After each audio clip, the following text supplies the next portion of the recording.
Well, good morning, everybody. I'd like to thank the organizers for inviting me to give a talk about Reactome.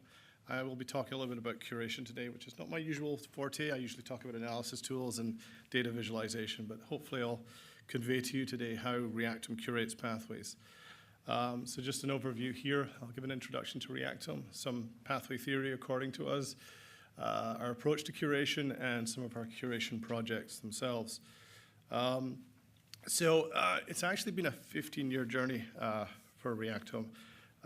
We started actually in a collaboration with the Go group originally as the Genome Knowledgebase.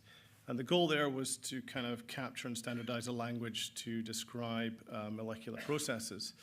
And this was actually the original website back in 2003. But just before we actually published the first GKB paper in 2003, we kind of started realizing we were actually really curating pathways and reactions. So we kind of had to change things. We rebranded ourselves, and then 2004 really became what we call Reactome now. We had the Starry Sky, which is, actually I'll use this laser pointer if that helps, which is just here. This is how we visually used to describe reactions and pathways, and you could interact with the different events using this browser here.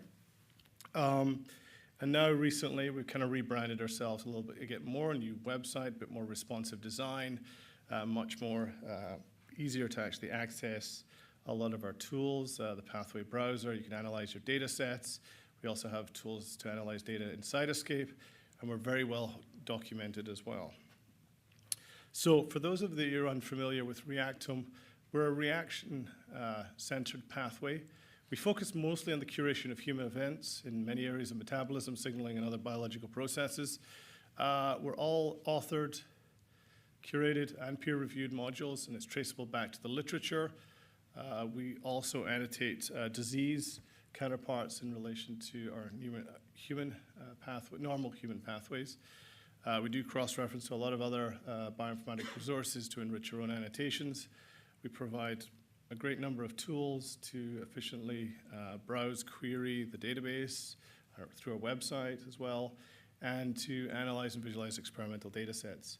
We're very much open access, open source. I'll touch upon a little bit more how different components of our project follow different licenses, and there's reasoning behind that. And we also have inferred pathways for model organisms. You'll hear a little bit more about the curation of plant pathways after my talk, I think, so that'll be actually interesting. And we also export a lot of data through a variety of different open standards that is used by the community for data integration, analysis, and visualization. Just an overview of our curation statistics since we kind of started releasing data to the public. We're currently at version 66, which was released about a week and a half ago. So we've got about 11,000 human proteins, 12,000 reactions. I think we've just got over 2,200 human pathway events. And there's also annotations for about 2,000 small molecules, including 29 drugs. And this is all collated from about 29,000 literature references. There's a little decrease in version 44, and that was just because of data cleanup. We had some isoforms with weaker experimental evidence that we needed to remove from the database. So this is the pathway browser available through our website. It's the main visualization tool for viewing our biological pathways and for analyzing your experimental data sets. And we can actually have the ability to upload gene, protein, and small molecule data sets. So we have the hierarchy here on the left here. I'll talk a bit more about that shortly, how we curate this. We have the diagram panel here. We're currently showing a pathway illustration rather than our traditional pathway network view of things. And then here below we have a details panel, which as you interact with elements within the diagram or in the hierarchy will change to show more information. It's tab display, so you can get information about the molecules, the events, the reactions, the pathways. This particular screenshot is actually showing you the results of a gene set enrichment analysis. So you actually have your list of significant pathways below here in the details panel. The pathway hierarchy has got labels where FDR associated with the events. And we've colorized the pathway diagram to illustrate, or sorry, the pathway illustration, I should say, to highlight where the hits in your gene list have actually been found in the pathway. All of this is downloadable as different Excel spreadsheets. There's a mapping file, and although this slide doesn't actually show it here, you can actually download this as a report, as a PDF to keep for your own records. So we can't be at a WikiPathways summit without mentioning WikiPathways. And actually, Alex and I were just talking about this morning. Just to clarify this, we've been doing this, well, we've obviously been working together a lot longer, but this project started about 8 years ago. And the result is that WikiPathways is hosting our human pathway data. So this was a Google Summer of Code project. This was to create an exporter that would allow you to migrate data from Reactome to WikiPathways. A couple of years ago, it was nice that we got a paper out of this in PLOS Computational Biology. And we're still working on this export today. I believe Denise is actually, sorry, you're over there now, is actually just contacted us for a new set of data, so we're in the process. And also the thing we have to keep is maintaining this is that as our data models change and our approaches change, we should be able to kind of move that data across. So it's a great way for Reactome content to be hosted by other resources. And I think it's also a good way to solicit community feedback because it's vital that, as much as we manually curate pathways, it's good to get feedback from the users and to tell us, here's molecules that we should be adding to these pathways. And this is really, really exciting for us. Now, let's talk about the Reactome theory, the world of Reactome. Or Reactome space or whatever. So basically how we actually describe the unit of Reactome, which is a reaction. So basically we have a reaction where we have a biomolecule the node is representing a biomolecule, the edge is representing the conversion of that one or more biomolecules into another using the reaction. We can use a lot of different reference databases to describe these individual entities. And we can use Go biological process to describe the regulation, or the molecular function to describe the catalytic events.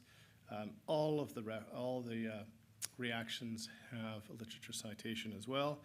And there's other ways in which we can annotate different elements of these reactions, and I'll talk to it a bit more about that in a moment. The reactions themselves get grouped into causal chains of pathways. So the output of one reaction becomes the input for a subsequent reaction, or potentially becomes a catalyst for another event. Now, the other thing to point out is that Reactome has a hierarchical arrangement of our pathways. So we can see here in this schematic representation here on the left is we have a top-level event. We could potentially have sub-pathways. And from there, we can have reactions. Now, it's possible that, another sub-pathway could actually take you down into a bunch of other sub-pathways and then other reactions. So it's just something to just be aware of, when we talk about pathways, they could also contain other pathways and reactions or both. And then pathways themselves, in turn, can be grouped into human recognizable biological events like metabolism, signal transduction, cell cycle. And just here on the right is the kind of event hierarchy that I kind of pointed to in the pathway browser. It's very much interactive. You can click on buttons and you'll display the different levels of the hierarchy, and you can interact with different elements. And in the pathway browser, as you click on different elements in the hierarchy, that will be highlighted in the diagram view. So how does our curation work? Well, it is a very labor-intensive process. It's time-consuming. But it does result in a gold standard pathway knowledge base. Wherever best, we try to recruit bench scientists. Sometimes it's ourselves that write these modules. The goal there is to explicitly describe those molecules and to have and that all assertions are backed up by the literature references. It's vitally important. So basically, the curator is there to work with the author to ensure consistency and completeness. The module is peer-reviewed both internally by another curator before it's handed off to an external reviewer. And there's a variety of different software checks that we make before publication. There is a release cycle we have every 3 months. There's a rolling review every couple of years. And then there's regular pathway updates as we move forward. Now, one approach that we've taken to increase the visibility of these contributions, not just of our external domain experts, that's the authors and reviewers, but also our curators, is to implement the ORCID ID system for credit attribution. And so you can actually search not just the author's name within Reactome, but also the ORCID ID. And you can see here just all the events, all the pathways that I've actually reviewed. And the nice little thing is you can add that, whether I've authored or reviewed a pathway into your ORCID bibliography. So where does the curation really start physically? So it's typically a review article. It's also a good way sometimes to recruit a contributor, whether it's an author or reviewer. And also it's nice to have a pathway diagram. Now, we're not necessarily going to say that we use this diagram slightly, because we obviously have our own data model, and the way we represent things graphically will be different from this, but it's a very good starting point. And most importantly is actually a list of references to help us to identify those molecules and those important events. Now, here's some caveats that, Denise was kind of touching a little bit on earlier when she was talking, but there's always little issues with curation as we're going through searching through databases. And ours is when you're searching for genes or proteins. Particularly, you've got to be aware of is it the gene symbol or is it a synonym? Because sometimes a synonym can also be the gene, and it can be a completely different gene. And there's actually a number of papers out there where the authors have actually, the researchers have actually been studying the wrong gene. They've published it because of either because of a database's misannotation or a mistake that researcher has made. And there's a number, you'll see those retractions, and they're in high-impact papers like Nature and Cell, where those mistakes have been made.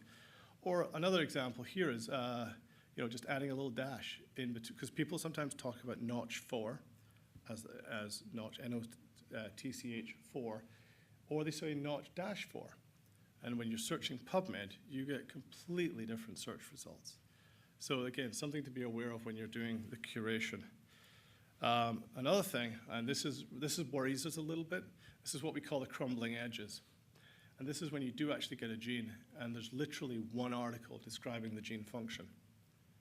And that gene function may or may not be enough information to actually annotate that reaction. Because all the other papers that you're seeing listed here in this 5 items, the 4 other papers, are high-throughput data papers. And that in its own right is not sufficient to curate a reaction. Now, I'm going to talk a little bit later how you potentially can use high-throughput data in combination with others. I describe it like a salad mixer. You put your salad leaves in with your dressing, and you're going to shake it up, and hey presto, there's your salad. It's a little bit more, there's a little bit more thought in process there, but it's the same, different approaches could potentially define new reactions. Okay, sorry, just next slide. Okay, did I just jump a slide? Forgive me. I think it is. Yes, and so basically the most important outcome of this curation process is really essentially linking this reaction to these literature citations. So when a user comes to our website who's completely unfamiliar with the reaction, can basically, this is interesting, and they can physically go back to the papers and actually read how we've curated that information. That's really, really important to us. So how does a curator, well, for the aspiring curators amongst us here, we've got a number of publications through our website to kind of guide us through the curation process. We have a curator's guide.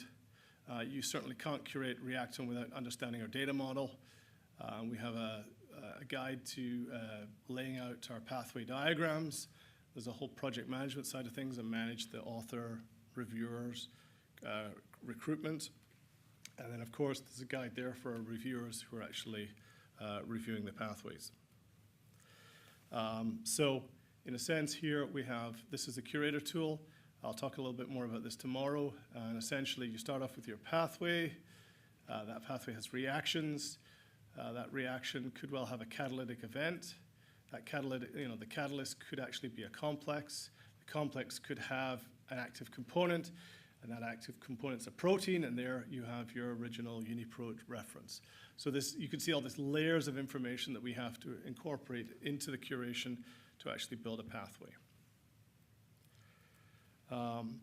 Now, moving along here, I'm going to talk a little bit more about our curation projects.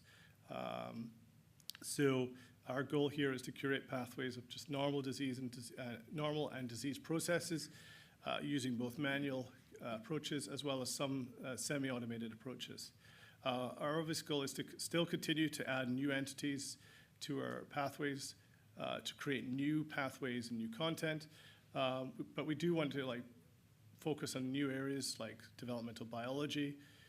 We do want to, as I mentioned earlier, try to augment our traditional curation by introducing high throughput data in and other data sets. In collaboration with the MEC-DMIR, we're actually developing some natural language processing technologies to help us identify interactions and publications. I think he's talking later today as well. Oh, unfortunately not. And then gaps, we want to gap fill. We know that there's crosstalk between pathways, and we like to better represent that. And of course, with any database, we'd need to do some data cleanup, because with our changing data models, our way that we represent data has really changed in 15 years. So looking at disease annotation, there's mainly 3 types. Loss of function, typically associated with metabolic diseases, gain of function, for example, in cancer, and then there's the host-pathogen interaction. So I've just got a few examples of how we diagrammatically represent that. So we have an inactivating mutation in phenylalanine hydrolase, which basically blocks this reaction here. You get a buildup of phenylalanine, and the reactant outputs are no longer present, and that's denoted by these X's. Here, another one here is the signaling by this gain of function. This is a PI3 kinase mutants. So typically, PI3 kinase is constitutive activated in cancer. This is through gain of function mutations in either the catalytic subunit or the regulatory subunit. Now, this is a complex that we're seeing here. And the red lines that you see are the kind of disease events, and then the black lines are the normal elements of the pathway that you see. And obviously, you can see a variety. Again, a good example of crosstalk between a whole series of other pathways that we've already curated in Reactome, and that feeding into this disease event. Here's just an example of a host-pathogen interaction.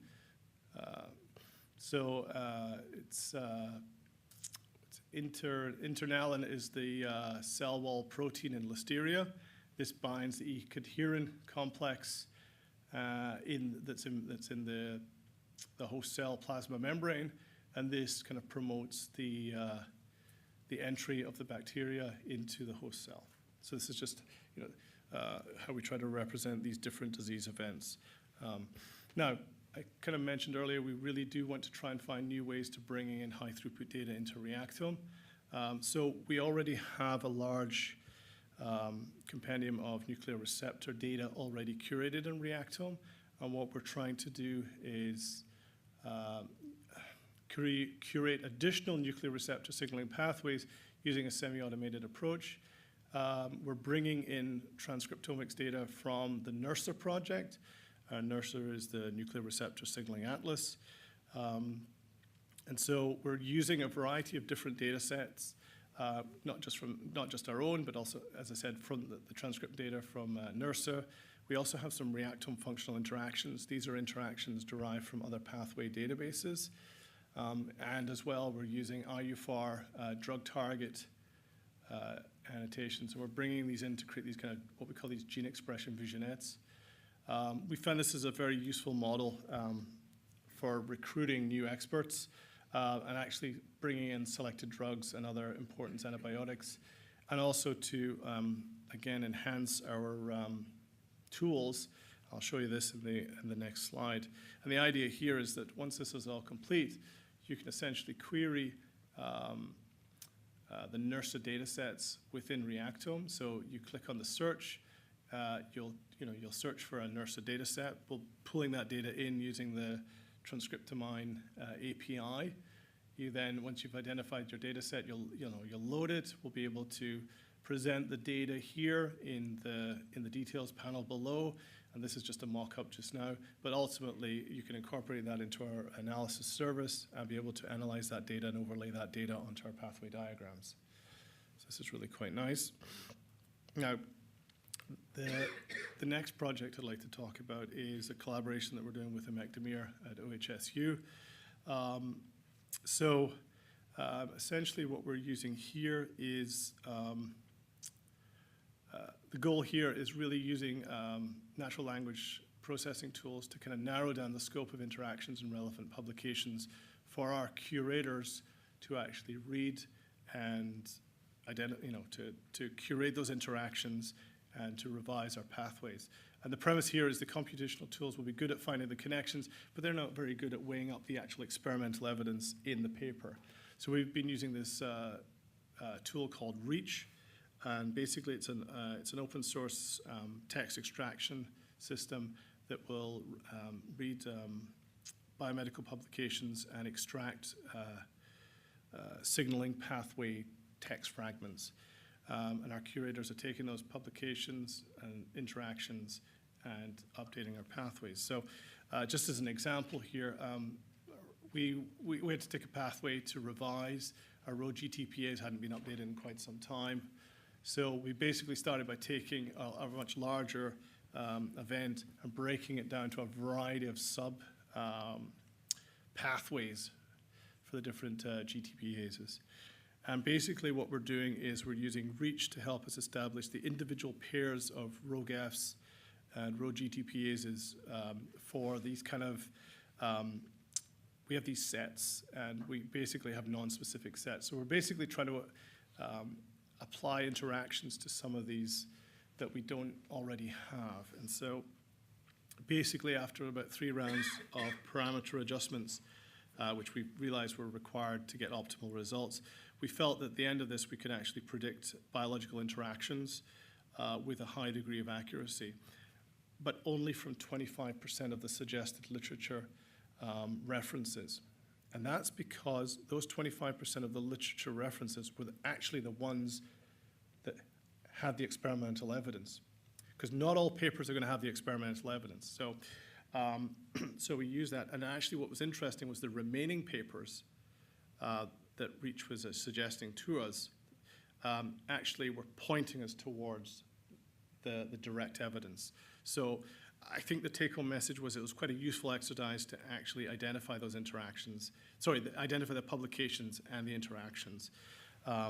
So we find it a really useful exercise, and we're keen to kind of expand this to other areas in our compendium of pathways to see if we can augment that pathway curation. Another area kind of is quality assurance.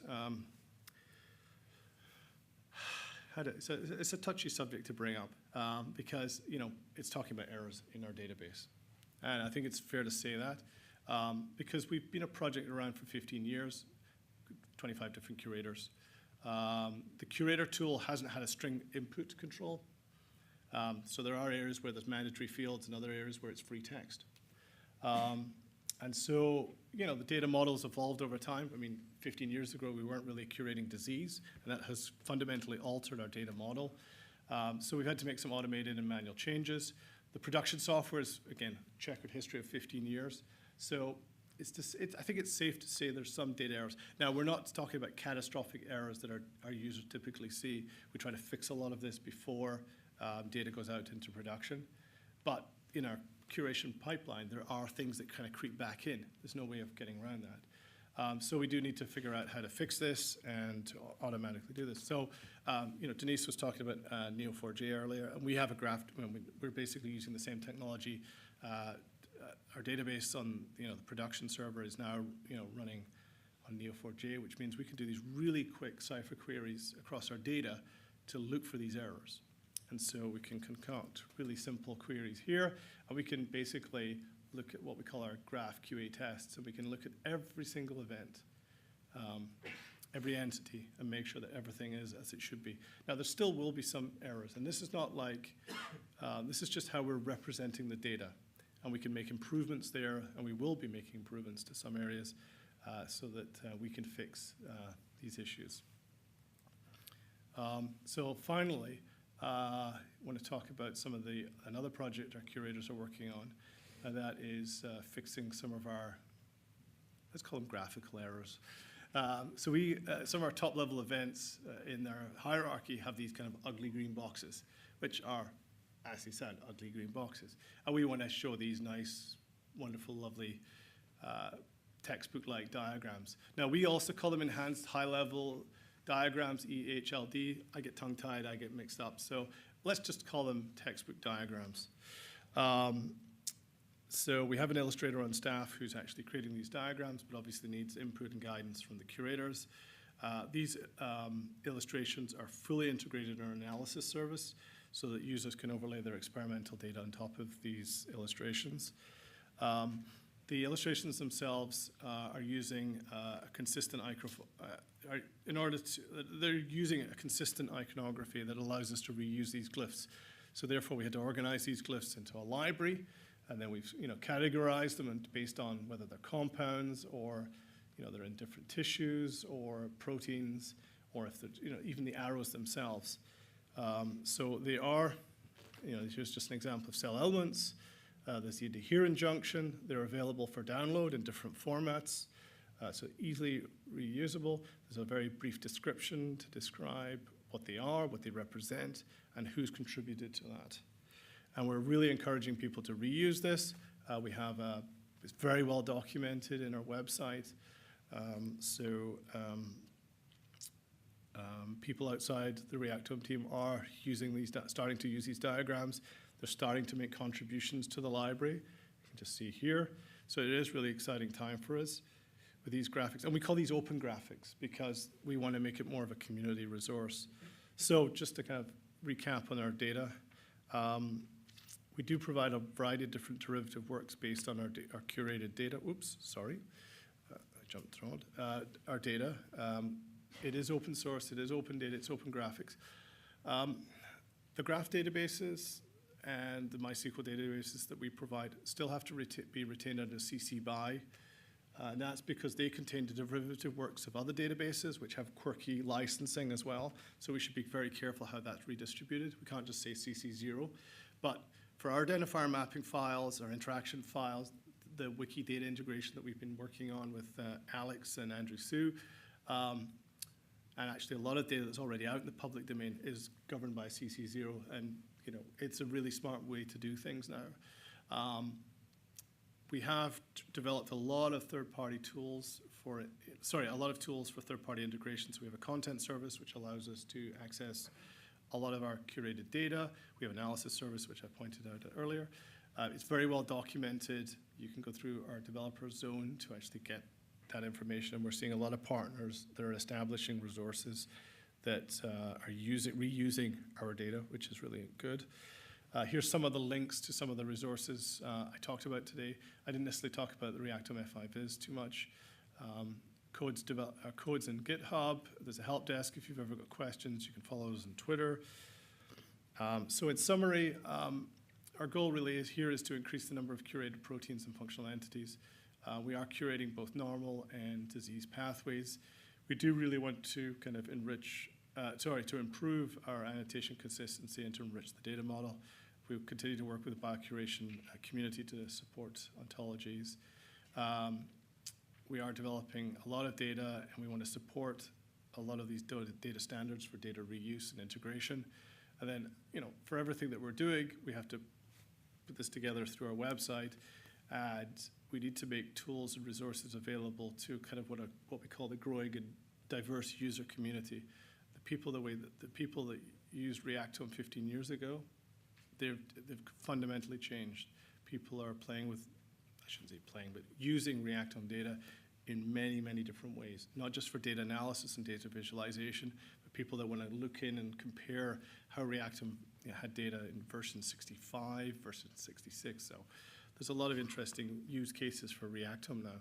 So that's where I'd like to finish, and I don't know if I have time for questions, or I'm probably during the break. I think we have time for a couple of questions.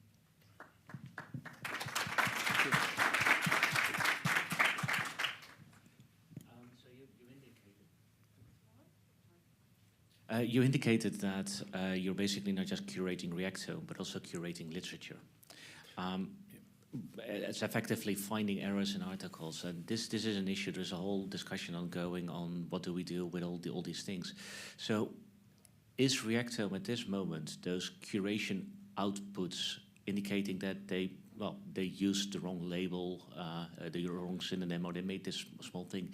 Is that output ending up somewhere else than just in Reactome, so that people reading that article could actually see that? Yeah. They said this, but they actually, according to standards now, would be called that. It's a very interesting question. It's been brought up in very different contexts, and even in my past history in different projects, the same questions being asked.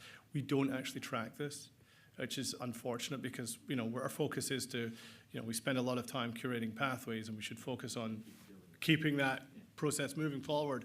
And it's interesting, should we actually start thinking about, tracking the inaccurate information and actually putting that out there? Because, I was talking to Anders earlier, there's a lot of it. And you probably find that if you go out into industry and pharma, they've already looked at the literature, and they've done all the permutations of the expressions of genes in tissues and the interactions that need to be relevant to drug discovery. They probably are sitting on a wealth of knowledge that could well be valuable to our resources. So absolutely, I agree with your point, I think. But unfortunately, we don't have time in Reactome, and it's not one of our mandates to track that information. Okay, any others? Any other questions at the moment? So I have one quick question. Oh, yeah, so sure. How do you find your external reviewers? In terms of how we find them. So as I pointed out, sometimes we have the review article that is written by somebody, so we try to contact them. And also within that list of that review article, and as we go through other literature, we're going to come across names in researchers. And also, being in Toronto, we can also look at the Toronto research community, and also, in fact, forgive me, but I did actually have one slide that I had to forgive. I always do this, and I always forget to acknowledge all of our contributions from all these researchers to ICR, HSU, EMBL, and NYU. The thing is, because we have 4 different centers, we can exploit those areas to kind of recruit authors and reviewers. So, but it is a really challenging event, because for everyone that we contact, we have to chase another 2 or 3 to really knuckle down on getting the reviewer. And it's funny, we sometimes get one reviewer who actually gets back to us after we've contacted them to review the paper. So we actually have 2 reviewers for some of the pathways. So, okay. I think we have one more quick question. And maybe Shushma can already quietly go to the stage. I was curious how you prioritize mutations to represent within Reactome, and then actually how are you determining what are the impacted reactions specifically? Good question. Again, we're always deferring to expert. If we have the expert there to help us, they're going to define the mutation. They're going to help us define that mutation set. Also, we're looking at what's available in the publication. And then we'll also, for cancer, we may also review the cosmic database for prevalence of variants. But yes, the bigger question is, we're only going to capture so many variants, and there's, around the world, there's different classes of variants that are being associated with the same disease. So the question is how to curate those, and that's an answer I don't simply have. We try to cover as much as we can, and if we can't, we link out to resources that do actually have that information. If that helps answer your question, thanks. Okay, so thank you, Robert. Thanks. Thank you very much.